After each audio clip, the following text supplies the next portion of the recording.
Wrestling Tamil viewers அனைவருக்கும் இனிய வணக்கம். இது உங்கள் ரெஸ்லிங் தமிழ் நெட்வொர்க். இன்னைக்கு நம்ம இந்த வீடியோவில் இன்னைக்கு நடந்து முடிஞ்ச எலிமினேஷன் சேம்பரில் நடந்த சில முக்கியமான விஷயங்களை பற்றி தான் டீட்டெயில்டாக பார்க்க போகிறோம். இன்னைக்கு சேம்பரை பொறுத்த வரைக்கும் மெயின் ஈவெண்ட்டாக WWE சாம்பியன்ஷிப்கான எலிமினேஷன் சேம்பர் மேட்ச் நடந்துச்சு. ட்ரூ மேக்கின்டையர் அவருடைய சாம்பியன்ஷிப்பை இந்த மேட்ச்சில் டிஃபெண்ட் பண்ணார். இந்த மேட்ச்சில் ஷேமஸ் ஜெயிப்பார், ராண்டி ஜெயிப்பார், ஏஜே ஜெயிப்பார், இல்லை ட்ரூ மேக்கின்டையரே ரீடைன் பண்ணுவார், இப்படிங்கிற மாதிரி பல ரூமர்ஸ் போச்சு. இந்த மாதிரி பல ரூமர்ஸோட மிகுந்த எதிர்பார்ப்பில் நடந்த இந்த மேட்சை பொறுத்த வரைக்கும் யார் எதிர்பார்க்காத ஷாக்கிங்கான ஒரு விஷயம் நடந்துச்சு.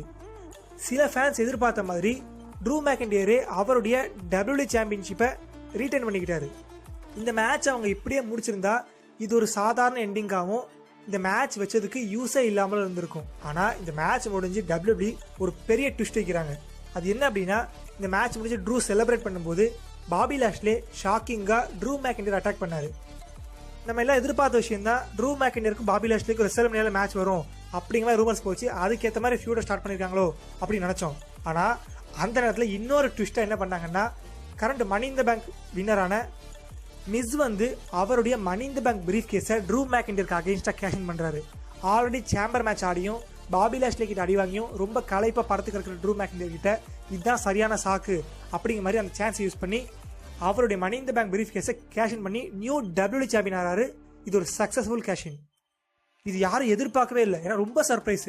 மிஸ் இந்த மேட்ச்ல கேஷின் பண்ணுவார் அப்படிங்கிற மாதிரி ரூமரே சுத்தமாக போகலை. மிஸ் ராயல் ரம்பிளே கேஷின் பண்ணுவார், கேஷின் பண்ணாலுமே ஃபெயிலியர் தான் ஆகும் அப்படிங்கிற மாதிரி சொல்லிட்டு இருந்தோம். ஆனால் ராயல் ரம்பில் மிஸ் வரவே இல்லை.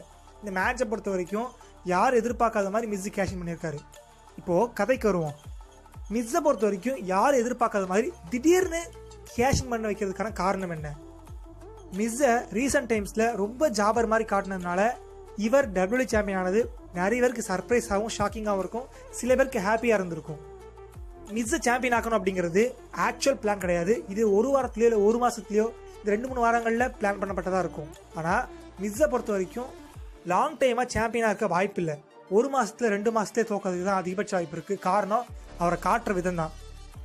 ஏன் அப்படின்னா, இந்த மணி இன் த பேங்க் பிரீஃப் கேஸை பொறுத்த வரைக்கும் ஃபெயிலியர் ஆகக்கூடாது அப்படிங்கிற ஒரே காரணத்துக்காக மட்டுமே இந்த சேம்பர் மேட்ச்சில் கேஷன் பண்ணி சக்ஸஸ்ஃபுல்லாக மிஸ்ஸை சாம்பியன் ஆக்கியிருக்காங்களே தவிர இவரை வச்சு ஃபியூச்சரில் எந்த பிளான் மூவ் பண்ண போகிறதில்லை. எப்படின்னா 1 மாதத்துலையோ இல்லை ரெஸ்ல்மேனியா வரைக்குமே சாம்பியனாக இருப்பார், அதுக்கு மேலே மிஸ் சாம்பியன் வச்சுருப்பாங்க அப்படிங்கிறது சொல்ல முடியாது. ஏன்னா ஏற்கனவே கடந்த 4-5 வருஷமாகவே மணி இன் த பேங்க் ரொம்ப சொதப்பல போயிட்டு இருக்குது. இந்த வருஷமும் சொதப்பக்கூடாது அப்படிங்கிற ஒரு காரணத்துக்காகவும் மணி இன் த பேங்கை மிஸ்ஸை கொடுத்ததுலேருந்து ஒரு worst money in the bank வின்னராக மிஸ்ஸை காட்டுறதுனாலையும் அந்த களங்கத்தை எல்லாம் போகணும் அப்படிங்கிறதுக்காக இந்த மேட்ச்ல சர்ப்ரைஸாக மிஸ் சாம்பியன் ஆக்கியிருக்காங்க.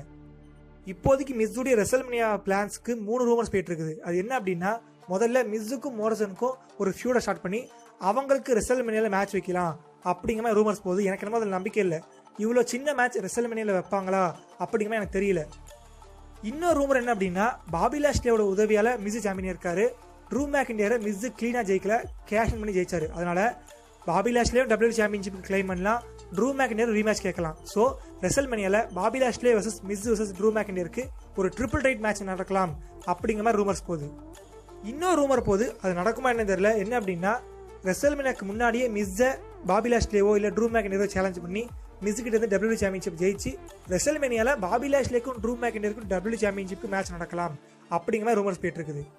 இது நடக்குமா என்னன்னு தெரியல. ஆனால் மிஸ்ஸை பொறுத்த வரைக்கும் டெம்பரவரியாக தான் சாம்பியனாக இருப்பார், லாங் டைமாக சாம்பியனாக இருக்க மாட்டார் அப்படிங்கிறது நம்ம எல்லாருக்குமே தெரிஞ்ச விஷயம். காரணம் என்ன அப்படின்னா, மிஸ்ஸுடைய மணி இன் த பேங்கை சக்ஸஸ்ஃபுல்லாக கேஷிங் பண்ணியே ஆகணும் அப்படிங்கிற கட்டாயத்துக்காக மட்டுமே வைக்கப்பட்ட மேட்சை தவிர இவருடைய ஃபியூச்சர் பிளான்ஸை பேஸ் பண்ணி இந்த மேட்சை வைக்கல. ஆனால் 10 வருஷம் கழிச்சு மிஸ் WWE சாம்பியன் ஆனது உண்மையிலே ஒரு சந்தோஷமான விஷயம்தான். அதே மாதிரி இந்த மெயின் ஈவெண்ட்டுக்கு முன்னாடியே ஆரம்பத்தில் இன்னொரு மூவ்மெண்ட் நடந்துச்சு. அது என்ன அப்படின்னா, ரோமன் ரெயின்ஸ் கூட யார் அன்னைக்கு சேம்பர்லேயே மோத போகிறாங்க அப்படிங்கிறதுக்கான ஒரு எலிமினேஷன் சேம்பர் மேட்ச். அந்த மேட்சை பொறுத்த வரைக்கும் ஒரு நல்ல மேட்சாகவே கொடுத்துருந்தாங்க. இந்த மேட்ச் எண்டிங்கில் டேனியல் பிரையன் ஜெயிப்பார். ஜெயிச்ச பிறகு ரோமன் உடனே டேனியல் பிரையன் கூட மேட்ச் ஆடுவார். அது ஒரு சின்ன மேட்சாக முடிச்சிருவாங்க. அது மட்டும்தான் ஃபேன்ஸுக்கு ஒரு டிசப்பாயின்மெண்ட்டாக இருந்துச்சு.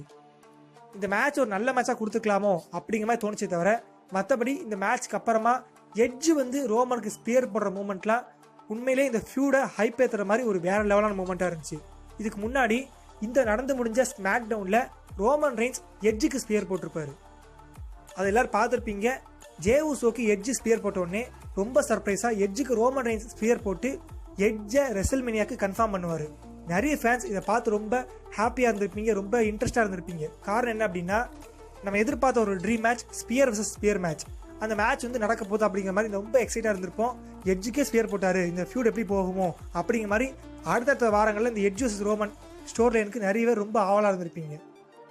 நிறைய ஃபேன்ஸ் எதிர்பார்த்தது ரோமன் ரெயின்ஸை பழி வாங்குற மாதிரி எட்ஜ் வந்து எலிமினேஷன் சேம்பரில் ஸ்பியர் போடுவார் அப்படிங்கிற மாதிரி எதிர்பார்த்தோம். அதே மாதிரி இந்த மேட்ச் முடிஞ்ச உடனே எப்படி சர்ப்ரைஸாக ரோமன் ரெயின்ஸ் எட்ஜுக்கு போன வாரம் ஸ்மாக்டவுனில் ஸ்பியர் போட்டாரோ அதே மாதிரி இப்போ ஷாக்கிங்காக எட்ஜு வந்து ரோமனுக்கு ஸ்பியர் போட்டிருப்பாரு. ஸ்பியர் vs ஸ்பியர் அப்படிங்கிற மாதிரி இந்த மேட்சை இன்டெரக்டாக ப்ரொமோட் பண்ணுறாங்க. எட்ஜுக்கும் ரோமனுக்கும் ஃபியூடை எந்த மாதிரி கொண்டு போவாங்க அப்படிங்கிற மாதிரி ஃபேன்ஸ் ரொம்ப எதிர்பார்க்கும்போது உண்மையிலேயே இந்த ஃபியூடுக்கான இந்த ஸ்டோர்லைனுக்கான ஓப்பனிங்கே தரமாக கொடுத்துருந்தாங்க. இன்னைக்கு சேம்பர் முடிஞ்ச உடனே இந்த மேட்சையும், அதாவது ரெசல்மேனியால எட்ஜுக்கும் ரோமனுக்குமான யூனிவர்சல் சாம்பியன்ஷிப் மேட்சையும் WWE அஃபிஷியலாக கன்ஃபார்ம் பண்ணிட்டாங்க. ரோமன் ரெயின்ஸை யாராலையும் வீழ்த்த முடியாத ஒரு வில்லாத வில்லனாகவும், அதே மாதிரி 10 வருஷம் கழிச்சு ரிட்டர்ன் இருக்கிற எட்ஜை ஒரு பெரிய பேபி ஃபேஸாகவும் இந்த ஃபியூட்ல அந்தளவுக்கு பயங்கரமாக ப்ரொமோட் பண்ணி காட்டுறாங்க. எட்ஜுடைய கேரக்டர், ரோமனுடைய கேரக்டர், இந்த dream match, spear vs spear, இவங்களுக்குள்ள அந்த ஒரு கெமிஸ்ட்ரி, இது எல்லாமே இந்த மேட்சுக்கான ஹைப்பை உண்மையிலே வேற லெவலில் ஏற்றிருக்கு. சுமார் 10 வருஷம் கழிச்சு ஒரு சாம்பியன்ஷிப்காக காத்திருக்கிற எட்ஜுக்கு ரோமன் ரெயின்ஸ் ஸ்பியர் போட்டு நான் தான் உன்னோட ஆப்போனன்ட் அப்படிங்கிற மாதிரி ஒரு வார்னிங் கொடுத்துருப்பாரு ரெசல்மேனியாக்கு. அதுக்கு ரிவெஞ்ச் இருக்கிற மாதிரி இந்த சேம்பரில் பதிலுக்கு எட்ஜ் ரோமன் ரெயின்ஸ்க்கு ஸ்பியர் போட்டு அந்த சேலஞ்ச் அக்செப்ட் பண்ணுற மாதிரியும் ஒரு மாசான தொடக்கத்தை இந்த ஃபியூடுக்கு ஸ்டார்ட் பண்ணிட்டாங்க. இந்த ஃபியூடை ஃபியூச்சரில் எப்படி கொண்டு போவாங்க அப்படிங்கிற மாதிரி நான் ரொம்ப எதிர்பார்க்குறேன்.